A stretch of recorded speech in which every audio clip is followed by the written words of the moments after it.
Hello comrades, it's Comrade Reese here, and today I'm going to explain to you all how capitalist exploitation works. For this video, I would like to give credit to the economist Richard D. Wolff. What he says about capitalism is spot on, and I would like to share his analysis of capitalist exploitation with you all, because he simplifies it very well while still keeping it detailed. Every type of production makes use of tools, equipment and raw materials. For example, let's say that you're a worker who is building a table. If you're going to make a table, you would need some wood, maybe some glue, also some nails and a hammer. It's just logic. And all of these things that are used in the production process were made by human beings, okay? They were made by people like you and me. The hammer was made by a worker. The glue was made by a worker. The tree was cut down by a worker to make the wood. And the nails were made by a worker. So comrades, I'm no economist, but I'm just going to use an example that Richard D. Wolff showed. Okay, so we are going to use EL, and what this stands for is embodied labor. Every production makes use of embodied labor. Embodied labor is labor that is embodied in a product that was made earlier that is now an input to what we have now. It is a very logical and a very simple idea.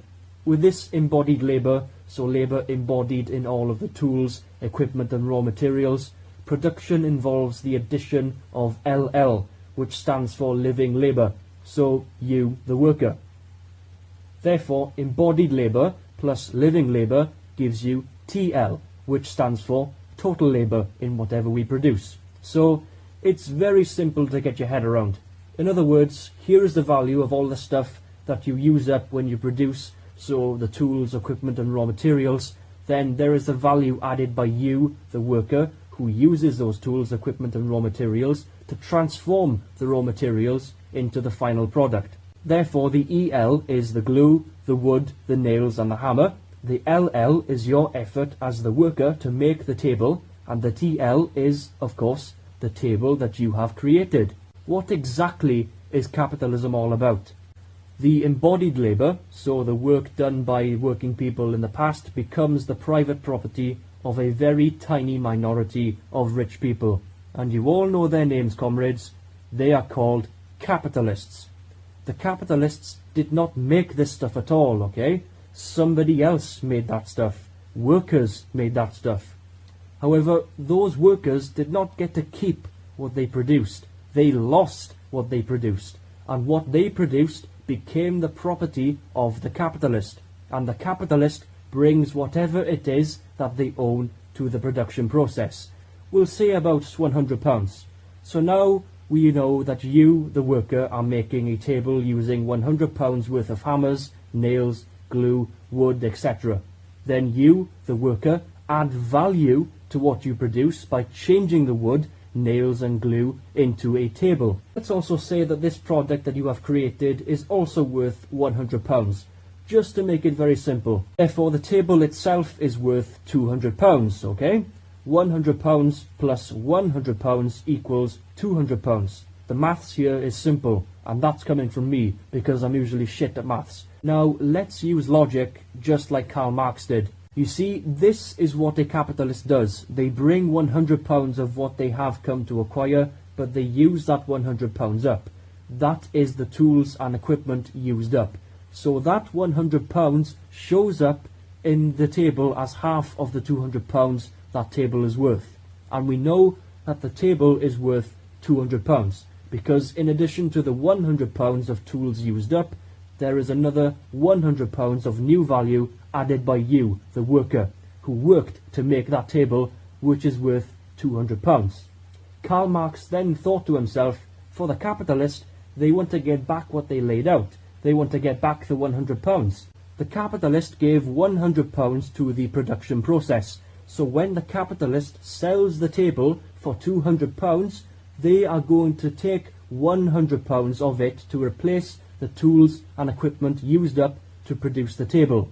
That is how the capitalist can carry on being a capitalist. That is how they keep production going. The capitalist has to replace the tools, equipment and raw materials that have been used up. So out of the £200 worth of table, the capitalist needs to take £100 to replace what has been used up. That leaves the capitalist with £100 after they sell the table. What is the capitalist going to do with the £100? The capitalist could give the £100 to you, the worker, because after all, it was you who added that £100 worth of value to the embodied labour to make the £200. And the logic would be, fuck yeah, give the worker the £100. You, the worker, should get it, because you laboured to produce it. You created it. You made that effort. You should get it. Does that happen under capitalism? Fuck no. The capitalist does not give you, the worker, the £100. In fact, the capitalist never gives you that £100 at all. What do capitalists do that we communists hate so much? They divide that £100 into two parts. One part is what the capitalist pays you, the worker. Let's say that this capitalist is being generous and they give you £50. If you've made a table that is worth £200 and the capitalist uses the £100 to replace the tools, equipment and raw materials that have been used up, and they use another £50 to pay you, that leaves another £50. Karl Marx called this the surplus. The surplus is what the capitalist has left over after they pay out to themselves the £100 worth of tools, equipment and raw materials that got used up, and they pay you, the worker. The capitalist has to pay you, because if the capitalist doesn't pay you, you would be outside their house throwing Molotovs into their living room. So to keep production going, the capitalist has to replace the tools and equipment, and the capitalist has to pay you. However, the capitalist has to pay you less than the value added by you when you work. Or to use the term that we communists like, the capitalist has to exploit you. So what lesson have you learnt from this video? For any of you who imagined that when you leave school and maybe graduate from university, you'll find a good job that pays you what you're worth. Well, the message that I'm telling you through this video is something that I really want you all to understand, okay? Take a good long look at what I've put on the screen, because what you've imagined about being paid what you're worth when you start working, that's never gonna fucking happen. I know how sad this must be. It's very sad, but at the same time, it's also very true. The condition of your employment is that you work to create more wealth than what you get paid. That's right, comrades. Welcome to the capitalist system.